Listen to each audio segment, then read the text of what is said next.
What is up, Nets world? We're back here on the Believe in Nets podcast on the Believe Podcast Network. As always, I'm your host, Erik Slater, Brooklyn Nets beat reporter for ClutchPoints.com. And if you don't already, stop everything you're doing and please subscribe to Believe in Nets on all streaming platforms, Apple Podcasts, Spotify. Hit up my YouTube channel at Erik Slater NBA. Like the video, comment, leave a review on other streaming platforms if you can. That all really goes a long way. But we are 1 week into the 2024-25 Brooklyn Nets season. The Nets have played 3 games. They are 1-2.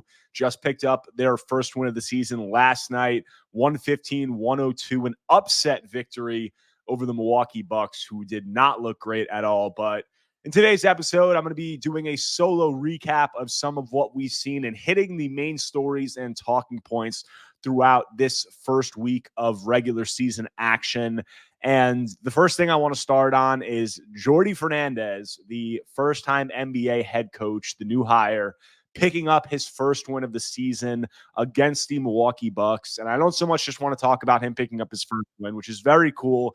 Jordi's whole family was there, and he had a lot of cool things to say about that process. The Nets really mobbed him in the locker room after the win and doused him in water and Gatorade and all that. So that was really cool. But the way that the Nets picked up this win and picked up Fernandez's first win, I think was really relevant and really interesting in terms of what he's been trying to do since he stepped in day one of training camp, and what Jordi has been trying to do and harped on incessantly and said it's the thing that matters the most is, instill a defensive identity into this team, instill a competitiveness into this team that starts on the defensive end of the floor. And a lot of that has been through or was through conditioning early in training camp. That a lot of Nets veterans said that this was the most difficult training camp that they went through during their NBA careers. And it showed, during this game. That kind of paid off in a certain way because the Nets played intense defense in this game, and they were all over the floor. They forced 18 turnovers versus Milwaukee. They were picking up full court for a large portion of the game, and when they were in the half court, they were guarding Giannis, as a team, employing a team strategy. They were doubling and forcing the ball out of his hands while rotating behind, and they held him to only 22 points. And the way that they guarded this game and the defensive identity that Fernandez is saying that he's trying to implement, it was really on full display, and it won them a basketball game in this sense against a team that has a lot of offensive firepower with Giannis Antetokounmpo and Damian Lillard out there for them. So a notable way that the Nets are trying to play, and a notable identity that, even if it was just one game, you really saw them buy into, and you saw 1 through 11, however many guys played during that game. Every guy was bought in, and that's something that we heard from several players. Dennis Schroeder said that, Nick Claxton said that it was nice to see the whole unit buying into this strategy. And during the first 2 games of the season, which were losses to the Atlanta Hawks and the Orlando Magic, they kind of went similar to how this Milwaukee game went early on. The Nets were playing hard. They were battling. They played better, the best they've had in this Milwaukee game. But they were battling during those first 2 games. And then they ran out of gas late. The offensive talent on the other teams kind of shined through, and they were run off the floor down the stretch of the Orlando game. And they played it a little bit tight during the Atlanta game. But Jordi Fernandez was asked about that during the pregame press conference before this Milwaukee matchup and said, you've harped on the importance of conditioning. You ran the Nets through a difficult training camp. Do you think that, the team's going to need to catch a little bit of a second win here because they looked tired late in those first 2 games? And Jordi had a really interesting response about the type of identity that he's trying to instill in this team. And I want you guys to hear that quote. So I'm going to play it right now. And the reality is, yes, I'm asking them to be physical and pick up, but if you go to a playoffs and you watch the playoffs, that's what they do. If you watch the Orlando Magic, that's what they do. If you are the Boston Celtics, that's what they do. So why do we want to have high standards? And why don't you look at the good teams and try to do the same things? So going back to winning basketball and playoff basketball, those are things that you get used to it. And once you get used to it and it doesn't take you effort mentally or physically to do it, that's when you take the next step. So to answer your question, that will be something that is our identity, and it's going to get to the point that we're not even going to, it's going to be normal. So I know a lot of fans, when they hear that quote coming from the coach of a Nets team that is expected to be among the worst in the NBA this season, might think it's just coach speak. They might roll their eyes. They might say, These are cliches and all those things along those lines. And, to some extent, you may be right. But when I look at the way that this Nets team has played through the first 3 games, and particularly during this Milwaukee matchup, I am seeing a mix of veterans and a mix of youth that are buying in at least to the vision that Jordi Fernandez is trying to push. Now, are they going to lose a lot of basketball games? They're going to lose a ton of basketball games this season. They don't have the offensive firepower in most of these games to keep up with a lot of teams in the NBA, but they are going to play hard, at least through these first 3 games. It seems like they're going to continue to play hard. They're going to continue to try to play defense and to buy into some of these strategies. And Jordi has shown throughout the preseason and up until now that if you don't buy into those things and he's not seeing those things, he's going to call you out on it. Jordi has given off somewhat of a stern disciplinarian vibe throughout training camp. I told you guys on my last episode when I was talking with Tim Bontemps, he called out Dennis Schroeder after one of the Nets preseason losses. He called out Noah Clowney for not battling during practice. He's been very clear, very direct about what he wants from certain players. And, another example, Jalen Wilson. Jalen Wilson, I'm going to talk about him more later, but played really well during the Nets' first game of the season at Atlanta, played 34 minutes, scored 16 points. Next game, he only plays 13 minutes. He plays 14 minutes against Milwaukee. And Jordi Fernandez said after the Orlando loss that he wanted to see more defense from Jalen Wilson, and that the only way that you learn sometimes is when things are taken away from you. So that was an indication that he didn't like what he saw defensively, maybe in some spots from Jalen Wilson during the Atlanta game and early in that Orlando game. And he responded by taking some minutes away. And he was very transparent about that with the media. So some people might question, how long can you make it in the NBA, coach, with that type of style, that type of direct language, telling the media things like that. But at least early on, Jordi has been willing to give off that messaging about the things that he is considering non-negotiables, which are obviously effort, defensive intensity, cohesiveness, all of those things. And the Nets players right now feel like, they've bought into it. At least through these first 3 games of the season, they're competing on the defensive end of the floor. And while the talent a lot of the times is going to shine through in the end, as it did in those first 2 games of the season, there are going to be some nights where, the intensity and the intangibles and the offensive firepower that the Nets do have in some spots, which I'm going to talk about shortly after this, will be enough to get some victories. And, talking about just this Nets squad entering this year, obviously they're projected to be one of the worst teams in the league. I think FanDuel had the over-under win total at 18.5, which I thought was low. And I think a lot of that is the expectation that they're going to trade off some veterans as we get closer to the trade deadline. But this Nets team, as currently constructed, they're not that bad, honestly. Like, they're bad. Don't aggregate me. Don't quote that and say Erik Slater says the Nets aren't that bad. They can win X games, whatever. I'm saying they're not that bad to win 18.5 games. If this team was held together throughout the year and Jordi is able to get this kind of buy-in from the players, it's going to be difficult as the losses start to pile up. But for most of the year, if he was able to get this level of buy-in, I'm confident in saying that they would win more than 18.5 games, because they do have functional, competent basketball players on this roster who have done it, for better teams, for playoff teams. You're talking about the veterans they have between, Dennis Schroeder, Cam Johnson, Dorian Finney-Smith, Nick Claxton, a guy who's a veteran now. You got younger guys like Cam Thomas leading the way offensively. And then the other young guys, Noah Clowney, Zaire Williams, Jalen Wilson, all of these guys, they have players that are capable. And they have players who, either are rotation caliber players on decent to good teams right now, and players who will be that in a few years. So there is talent on this roster. There are capable players on this roster. They don't have the guy, as was the case last season and the season before, but there are going to be some nights where somebody goes off. A lot of times it's going to be Cam Thomas. I'm going to talk about him in a second, but there's going to be nights where they have just enough on the offensive end of the floor to allow that defensive intensity and that defensive identity that Jordi's trying to push to fuel them through some games. And they might win a few more games than some fans are hoping earlier this year. I was been checking Twitter. I've been seeing Nets fans throughout the first 2 games. A lot of people were on tank watch. It seemed like a lot of people would be on tank watch last night and every game moving forward. But I did say, a silver lining for Nets fans, the Nets own the Milwaukee Bucks' first-round pick in this year's draft. It's top 4 protected, but it was never going to be that bad. So while the Nets picked up their first win of the season, they throw the Milwaukee Bucks a loss, and that does improve their draft positioning, because every loss that the Bucks get is going to count. So 2 teams, if you're looking for spots to root for the Nets this season, if you're a tank watcher, Bucks matchups and Knicks matchups, those are the games. And the Nets, in this game really showed some promising things on both ends of the floor, but particularly with their defensive intensity. And they were able to marginally improve their draft position by throwing the Milwaukee Bucks a loss, who just lost to the Chicago Bulls in a prior matchup, who we all know are not a good basketball team. So something to watch there in terms of draft positioning. This Milwaukee Bucks team, they're without Chris Middleton early this year.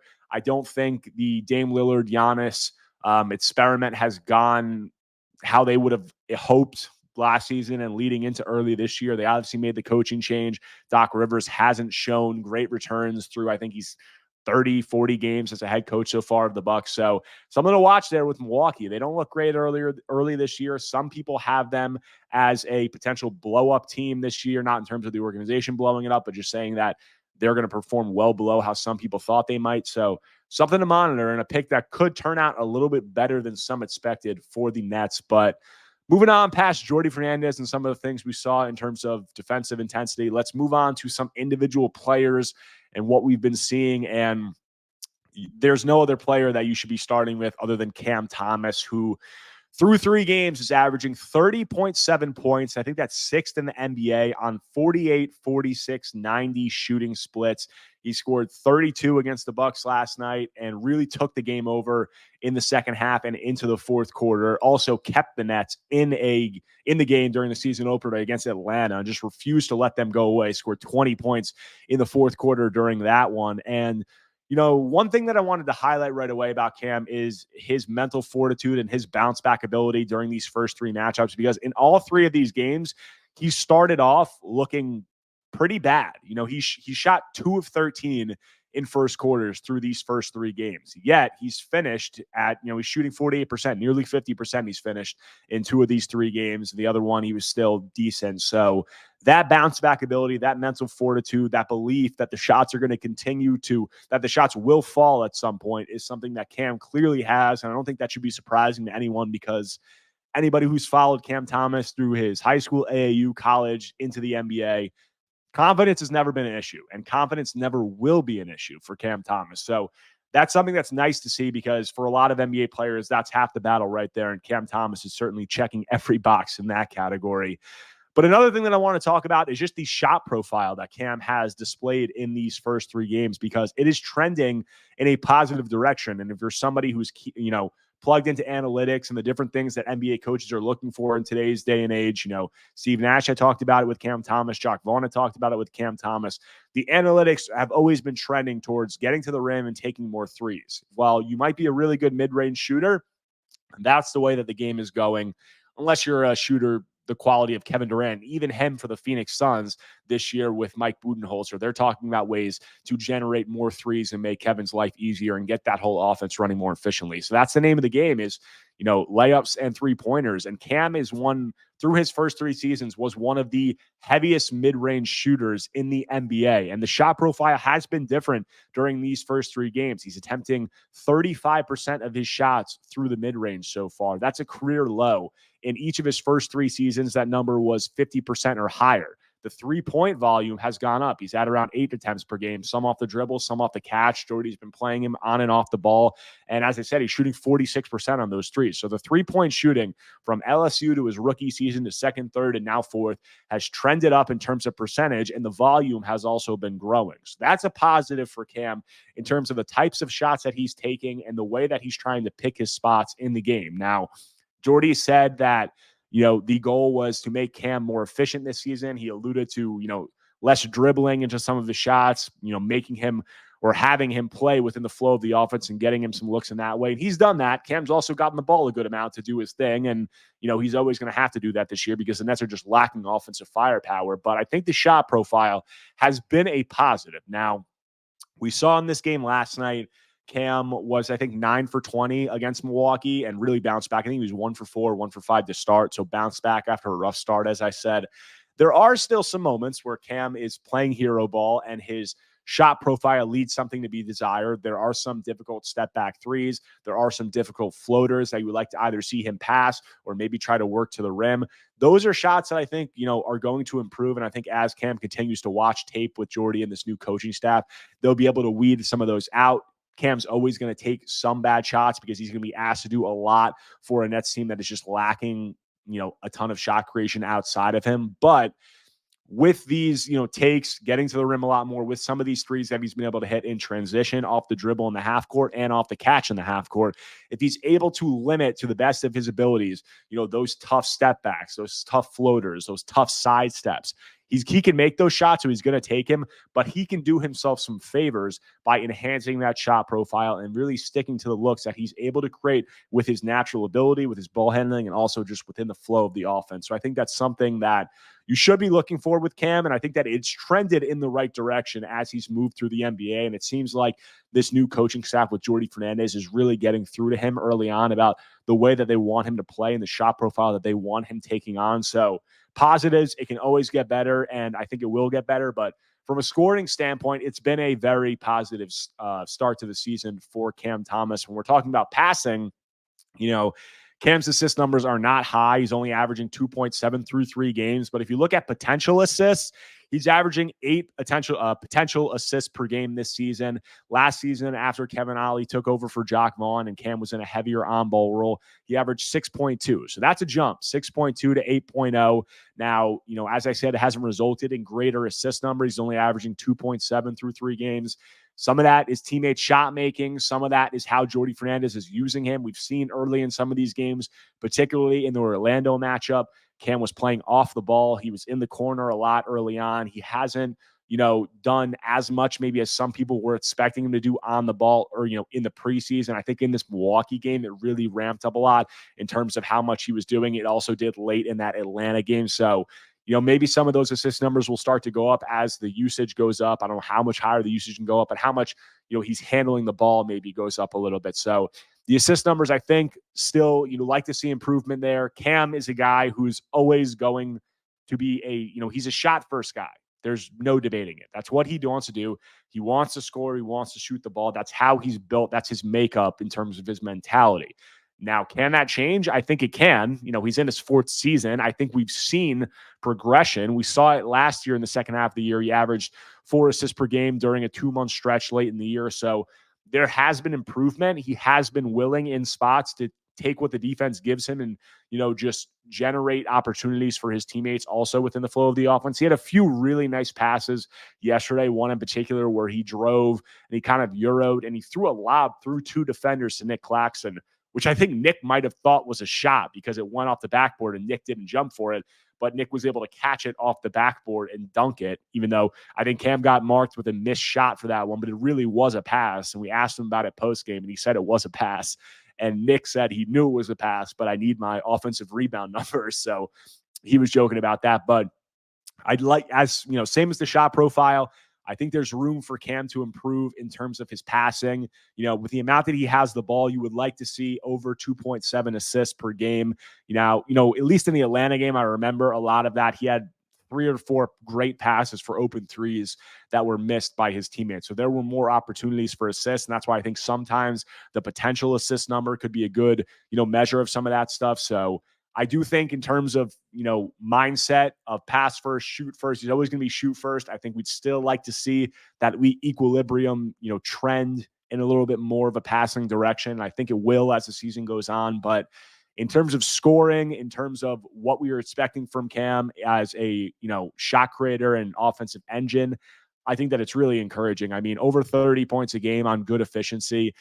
You can't really ask for more than that. And I think there are still room in areas that Cam Thomas can improve. But through the beginning of the season, it's been encouraging. And we'll see how it, continues to move on. He's going to have to, as I said in prior podcasts, entering the year, he's going to have to resist the urge to just do the hero ball, put the team on his back and just chuck, which is difficult, I'll admit, because there is such a lack of shot creation down this roster. But if he can resist that urge and he can, ramp up that playmaking a little bit and continue to show better defensive effort, I think that it's going to be an intriguing storyline to see where Cam ends the year in terms of how he's thought about within the NBA discourse. So that's all I had to say on Cam Thomas. But sticking on the young guys, 3 young forwards and a little bit of a grouping that we're seeing start to take shape, not in terms of playing together, just in terms of 3 forwards who look like they could have promise for the Nets moving forward. Noah Clowney, Jalen Wilson, and Zaire Williams, 3 guys that I want to highlight now. And just starting on Clowney, Clowney has played, not a starting role, not a role that I think some people might have hoped that he was going to get, earlier this year, coming off that successful, 2-week, 10-game stint, whatever it was at the end of last year. He's played a role. It hasn't been heavy. I think he's playing around 17 minutes a game, but he has been in, he has looked effective, and he has shown ability to impact the game on both ends of the floor. He's averaging 9.0 points and 4.0 rebounds. He's done things defensively that we know that he's able to do in terms of guarding on the perimeter, in terms of being a deterrent at the rim when some people drive, whether, as a small ball center in there or whether as just the low man and being a weak side guy who's rotating and trying to challenge shots at the rim. He's been able to impact the game in that way. And then offensively, I think the most encouraging number from Noah Clowney is that he's attempting 5 threes per game in 17 minutes per game. So that is a high volume. He's letting them fly. He attempted 8 against Milwaukee last night, and he's only shooting 33.3% on those, but it's the willingness, because as a shooter, that willingness, that confidence, that's half the battle. And Noah has shown the willingness to let him fly from the corner, from above the break, from the wings, anywhere. He is willing to put that ball up. And as a guy that three-point shooting is going to be a huge part of his development as a power forward, as opposed to playing a center, that's just huge. And that's something that he's shown early this year. The coaches have made it clear that they want him to let that ball fly, and he has taken no issue with that. Not worrying about percentages, not worrying about any of that. He's just letting the ball go and shooting when he's given the opportunity. So that's something that you really like to see. And while he's only shooting 33.3%, the attempts have looked smooth, and he's had a lot of close misses that were online. And I think that that number will go up throughout the year because the form, the stroke is there, and the touch looks to be there also. So that is very encouraging. And then staying on the offensive end, he had a play last night, Clowney did, where he got the ball in the corner. They closed out aggressively to him because he had been letting it fly, and he made 3 threes during that game, which is the most in any game, tied the most during any game in his NBA career so far. So they closed out hard to him in the corner. He ripped through, put the ball on the ground, drove to the basket, took contact at the rim, hard contact on a nice contest by, I forgot who it was, but one of the wings on Milwaukee, and finished up through contact at the rim. So Schroeder shovels, Clowney attacks, and finishes.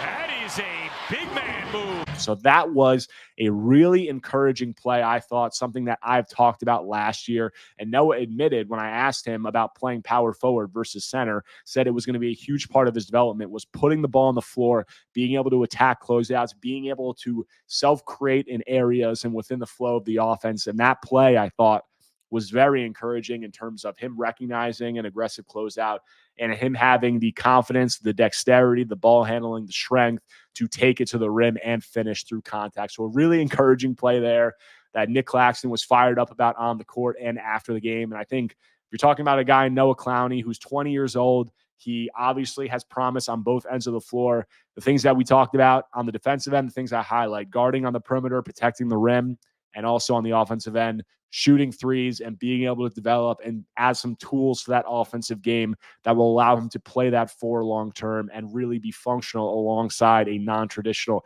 or a traditional non-shooting center like Claxton. So encouraging stuff from Clowney.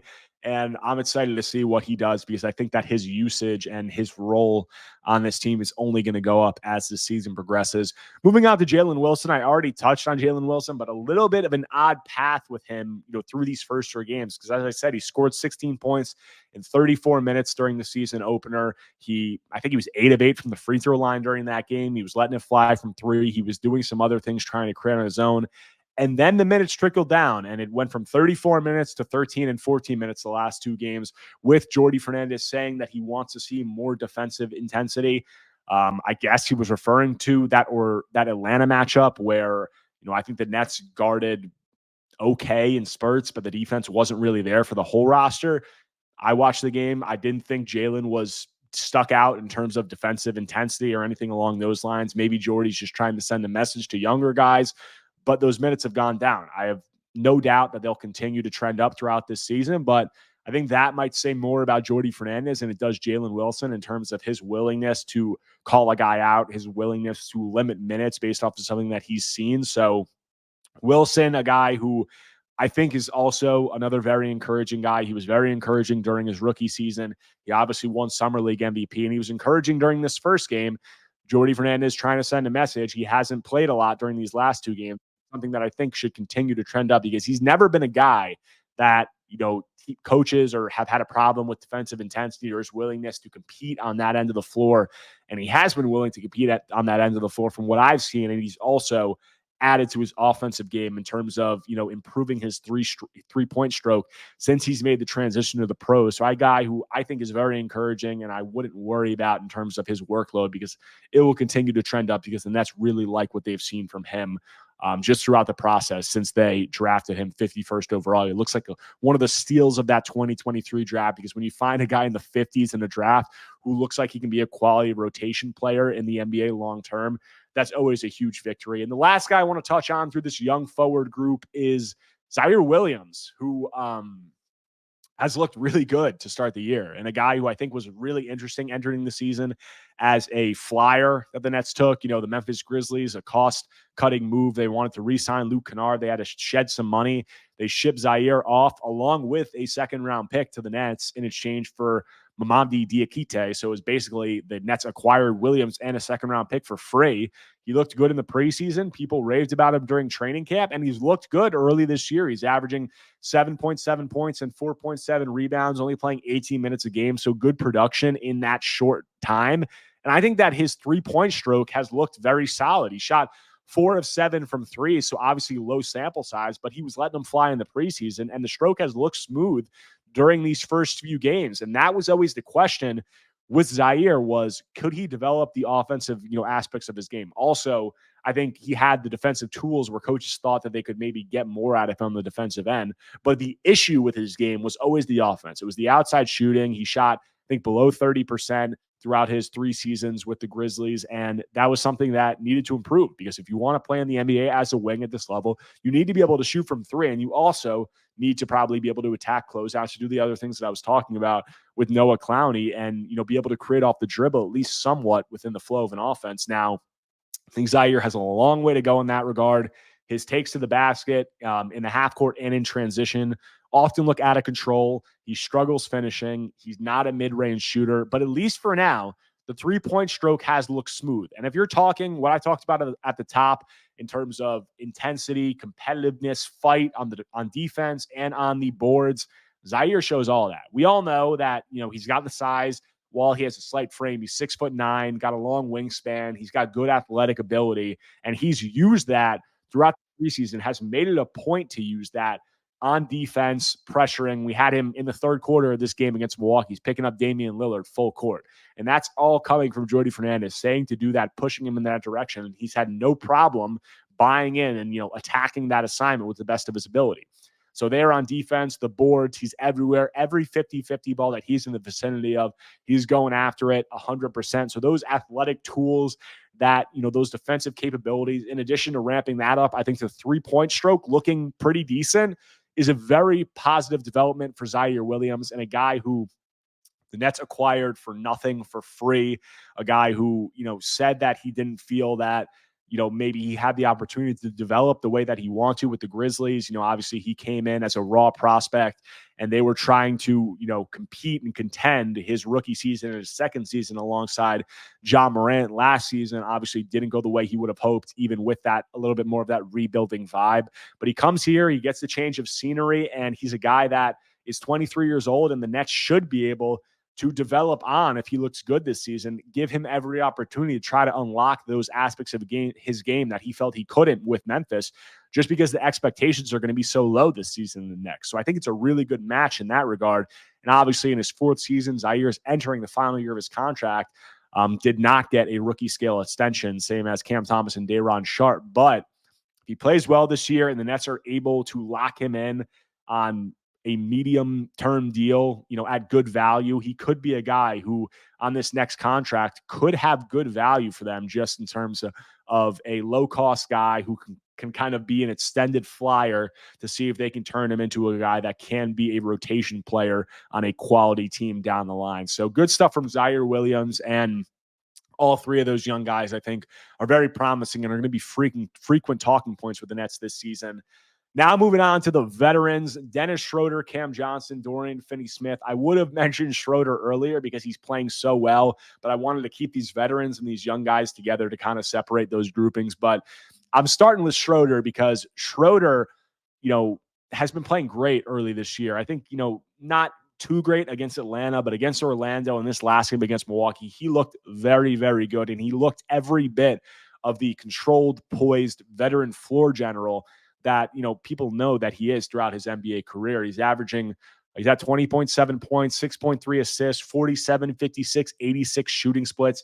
He had 29 points against the Bucks. I think he was 9 of 15 from the field, 5 of 8 from 3, 8 of 8 from the free throw line. And all of that, he's also organizing this Nets offense. And we know what Dennis can do. Like I've said early on this year that Dennis was going to be an important player on this team because just if you look from top to bottom on this roster, outside of Cam Thomas, who is undoubtedly the lead and number one shot creator on this team, who are the other guys that can create their shot? Who are the other guys, if the game is close in the second half or down into a fourth quarter, are confident trying to create either on their own in the pick and roll and can score as a three-point shooter, get to the mid-range, and at least get to the rim somewhat, have some semblance of three-level scoring. And if you're adding in the passing aspect of it, Dennis is really the only guy on the Nets roster who can score from three levels and be a high-level facilitator. Cam can score from three levels, but I don't think anybody would say at this point that he's a high-level facilitator. So Dennis really checks a lot of boxes for this team that they don't have in other areas. And I do think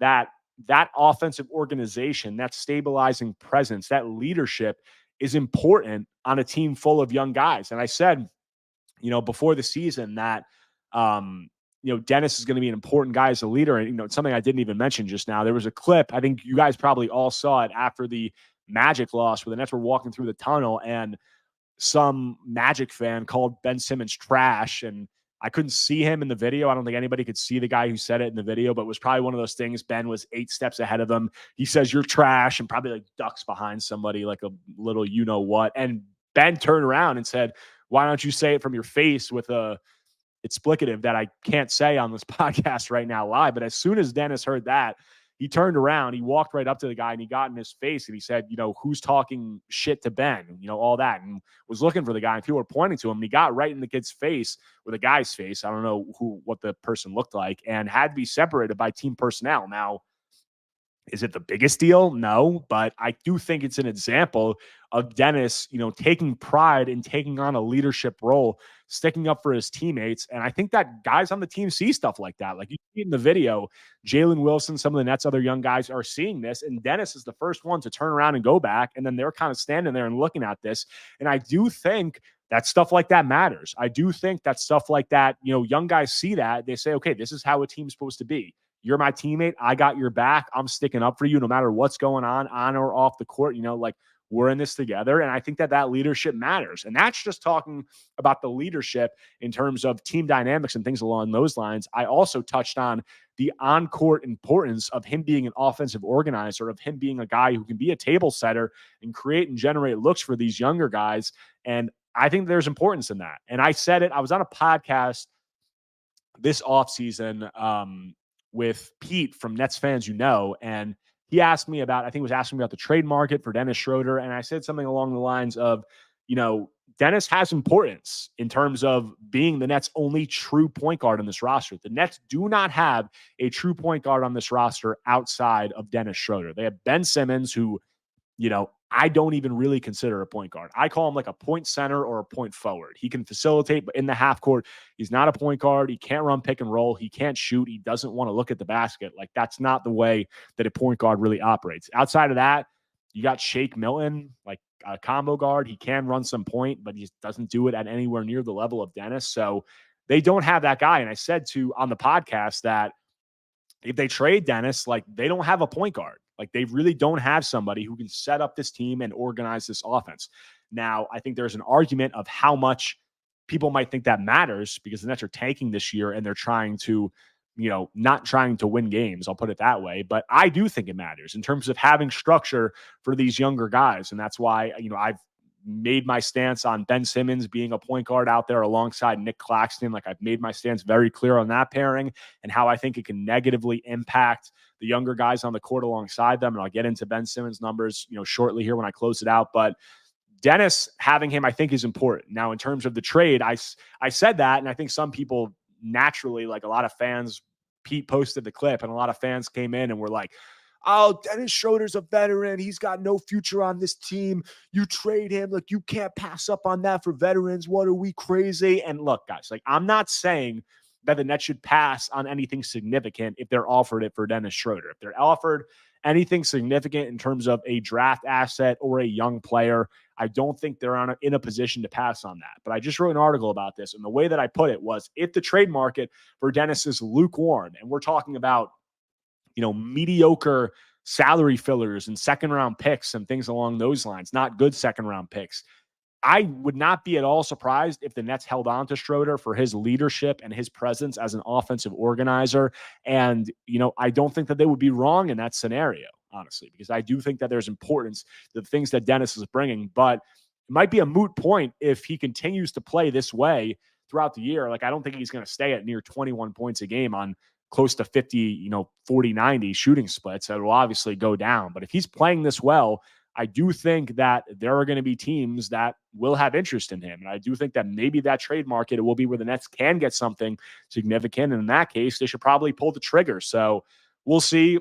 Dennis hasn't been mentioned as a trade candidate, I think in the same ilk as Cam Johnson and Dorian Finney-Smith, mainly because some, good teams have point guards, and it might be tougher to fit a point guard in as opposed to a guy like Johnson or Finney-Smith, who are 3-and-D wings, and their role is kind of solidified when they get in there. You know exactly what you want them to do. When you're talking about a point guard and a guy like Schroeder's coming in, who's going to be handling the ball and doing a lot of other things, there's a lot more variance in terms of what those kinds of players are doing when they're thrown into a new situation. So, those could be different trade situations. But if Dennis keeps playing this way, we'll see. He's really important for the Nets right now, and I do think that he could be an important guy for a team that's trying to be in the playoffs, just because he has a lot of skills and he has a mindset and a vibe around him that I do think is translatable to winning basketball. So we'll see how that Dennis situation transpires. Touching quickly on Johnson and Finney-Smith, they both played a lot, obviously, through these first 3 games. They're starters. They're playing the majority of the minutes. They're up.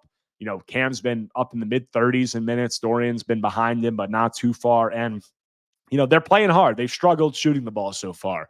Cam's 6 of 25 from 3. That's 24%. Dorian 6 of 20 from 3. That's 30%. So they're playing hard. They're guarding. They're rebounding. They're doing those things. They've shown zero hesitation to shoot the basketball. They're just not converting at a good clip. And I think that the Nets and a lot of people, I don't think that these 3-point numbers are going to be like the end-all, be-all of what their value will be on the trade market down the line. I think the Nets would love it for them to start shooting the ball at a high clip as we approach the trade deadline. Like, these guys are far into their NBA careers at this point. So people know what they are in terms of, 3-point shooters, in terms of the other things that they do on the court, the kind of archetype of player they are, their skills, their weaknesses. But I think everybody would say that when teams are looking to trade for players, it's always better to see a 3-point percentage for these type of guys up near 40% when at the time you're making the trade on the season, as opposed to poor 3-point numbers. So I don't think that's a breaking or a revolutionary take from me. So we'll see what those guys do. Their role is going to maintain the same. I think up until the trade deadline, they'll continue to play significant minutes. Might they trend down a little bit?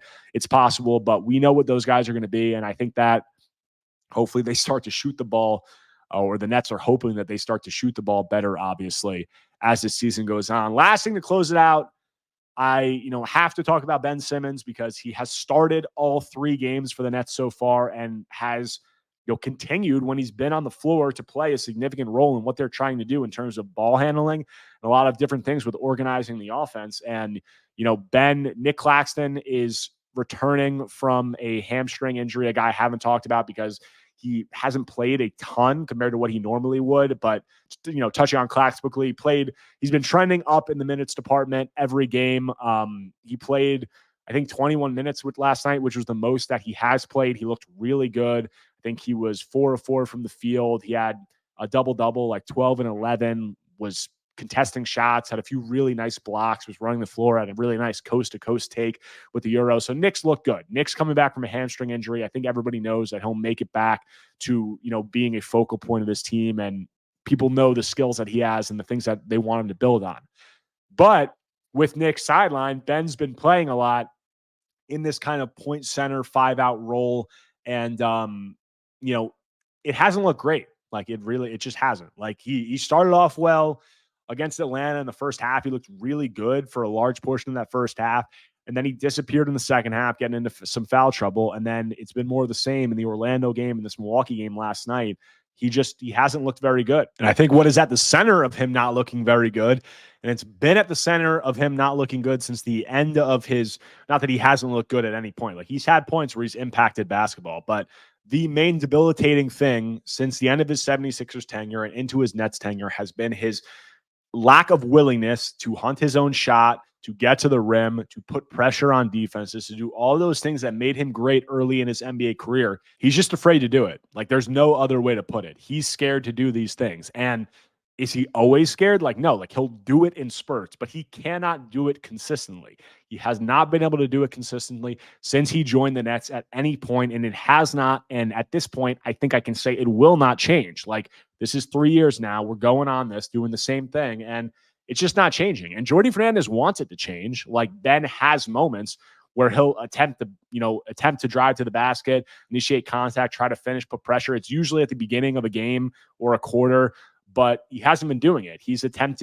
I think he's attempting 4 shots per game through 3 appearances. He's attempting 6.0 shots per 36 minutes, and he's attempted 4 total free throws. This is something I've written about several times, but Ben's shot attempts per 36 minutes, and per 36 minutes is kind of like the stat you want to go to because it accounts for fluctuation in playoff time. So it's like a consistent number baseline. And his per 36 shot attempts have gone down every season of his NBA career. Like there's no discrepancy. Like it's not like it's gone down a couple years, then up, then back down. Every single season Ben's been in the NBA, his per 36 shot attempts have decreased. And I think that that says a lot. Like obviously he's battled the back injuries and there's a mental and a physical component in there. But the bottom line is he doesn't want to shoot the basketball. Like it's very clear. There was a play in this Milwaukee game. Actually, I want to talk about this Jordi quote first. Like Jordi said after the Orlando game when he was asked about expectations and what he wants from Ben, he talked about him needing to take the ball to the basket. He said, I want Ben to attempt 10 to 15 shots per game. He gave those numbers flat out. He said, I want him to drive with the intention to shoot. I don't want him to drive with the intention to pass. He said, I want him to be aggressive. That's what I need from him. That's what his teammates need from him. That's what they expect from him. And he's right. That's when you're a ball handler and you're a guy who's 6'10 and 240 pounds or whatever Ben is, like you need to be able to get to the basket with force, and you need to be able to put pressure on defenses and open up opportunities to allow your amazing playmaking abilities to shine. Now, the problem is Jordi says that I want him to attempt 10 to 15 shots per game. And then he turns around and he attempts 3 shots against the Bucks yesterday, his lowest total of the season. 2 of those 3 shots were tip-ins off a missed layup on the same play, like back-to-back tip-in attempts. The other was a layup attempt off a dish at the rim. So it's not an exaggeration to say that Simmons legitimately did not look at the basket this entire game when he had the ball in his hands. Like he's not looking at the basket. He's doing that thing he likes to do where he's playing with his back to the basket. He wants to spam those dribble handoffs. He's looking for opportunities. When he's going in transition, he's not looking at the rim. He's looking to the wings to see where people are flaring out to. And, there was one that was particularly bad that I think everybody's seen because a lot of people posted it on Twitter, and it was kind of like flashbacks to the Atlanta thing, although at like a much lesser degree, where at the end of the game, he came up from behind and poked the ball away from, I think it was Damian Lillard, and then got it back. And he had an open lane to the basket. Like he was at the 3-point line and Brook Lopez was near the 3-point line, like on the other side. And Ben had an open lane to try to attack and beat Brook Lopez to the basket. And instead, he didn't even try. He like slowed down kind of and did a little like shuffle pass to Cam Johnson, who threw it back to Ben because he was still open, and Ben kind of fumbled it and it turned into a broken play. We've talked a lot about Cam Thomas. Oh, Simmons bounces it away. Simmons shovels, gets it back. Boy, Ben Simmons he has to go to the basket on that. Get it and go. Schroeder No. You got a 3-on-1. You got to go attack the basket. I know. And if you watch Brook Lopez on this play, Ben has an open lane to the basket, and at no point does Brook Lopez try to close that lane. He's pretty much inviting Ben Simmons to say, hey, like, take it to the basket if you want. I'm going to shade towards Cam Johnson. And that's the problem that I've always had with Ben Simmons, especially as you get towards the end of games, is these defenses not having to respect him when he has the ball in his hands, because they know that he does not want to shoot the ball. And, that one play was particularly bad. And, closing this out, like, that's just what the Ben Simmons experience has been. He'll do it in moments, as I said. He'll do it like once or twice or 3 times a game where he'll drive hard to the basket. It's usually on the opening possessions of a game, and then it fades. And as the game goes on, he just kind of disappears. And, it's unfortunate because Ben looks healthy this season. Like, Ben has said that obviously he was shut down the last 2 seasons due to the back injuries. He had surgery on a bulging disc to relieve pain in May. And he said at training camp this year, when asked about his unwillingness to attack the basket last year, like, it's kind of hard to do that when you got a bulging disc, and it's kind of hard to drive into 7-footers and all that. But then he said that I feel way better than I do, right now than I did last year. And I am healthy and I have not suffered a setback and all that stuff, but he still looks scared to shoot. So there's no other way to put it. It's unfortunate because Ben was such an electrifying player early in his career, but there is just a clear mental block that has been there since the end of his Philadelphia 76ers tenure, and it's showing up on the court, and it's impacting how the team plays, which really should not be happening for a guy that is 28 years old, that's been in the NBA for however many seasons, and does not have a future with this team beyond this year. Like, if you look at the actual product, this is a very small sample size. I recognize that. It's tough to judge on sample sizes this small, but it's very drastic that I feel like I have to just give the number out. In 72 minutes with Simmons on the court, the Nets are in minus 21.5 net rating. In 72 minutes with him off the court, they're a plus 17.8 net rating. So that's a negative 39.3 net rating swing. Like, that is massive and kind of just like eye-opening. And obviously, like, there's other things that play into that in terms of you playing with the starters versus, other guys getting to play against the bench units. But you look at a guy like Dennis Schroeder, the other point guard that's starting these games and is in that dual point guard lineup the Nets are playing. He's played 101 minutes. The Nets are a plus 14. He's played 40 minutes that he's been off the court. They're a negative 36.6. So he has a positive 51 net rating swing. So Simmons is negative 39. Schroeder is positive 51. So, there's a glaring discrepancy there, and I don't think it's hard to see why that's the case and the differences in the type of mindset that these two guys have. And, it's unfortunate. And Ben, I should have mentioned it earlier, but Ben's not playing in the Nets' next game, which is a home matchup on Tuesday with the Denver Nuggets. It's the front end of a back-to-back, so it's not surprising because I wouldn't expect Ben to play in any back-to-backs this season. So the Nets picked the first game of this back-to-back to hold him out. But, with him being held out, Nick Claxton is probably going to return to the starting lineup. I would say it's almost definite that he's going to return to the starting lineup in this game. And then on the back end of that back-to-back, when, Simmons returns, I don't think that there's any other move that Jordi Fernandez can make other than to put him on the bench. And can Ben still play, and can he still have some positive impacts? Like, yeah, he can, definitely. Like, he can defend, he can rebound, he can set his teammates up in transition and sometimes in the half court, and can be a facilitator. But the only way that he's able to do that is in that 5-out point center role, not sharing the floor with a non-shooting center like Claxton. And at this point, Claxton should obviously take priority. There's zero question about that. So the role that I've said entering the year that Simmons should have, if he does have a role, should be a, backup off the bench, point center in a limited role, playing however many, 15, 20 minutes per game.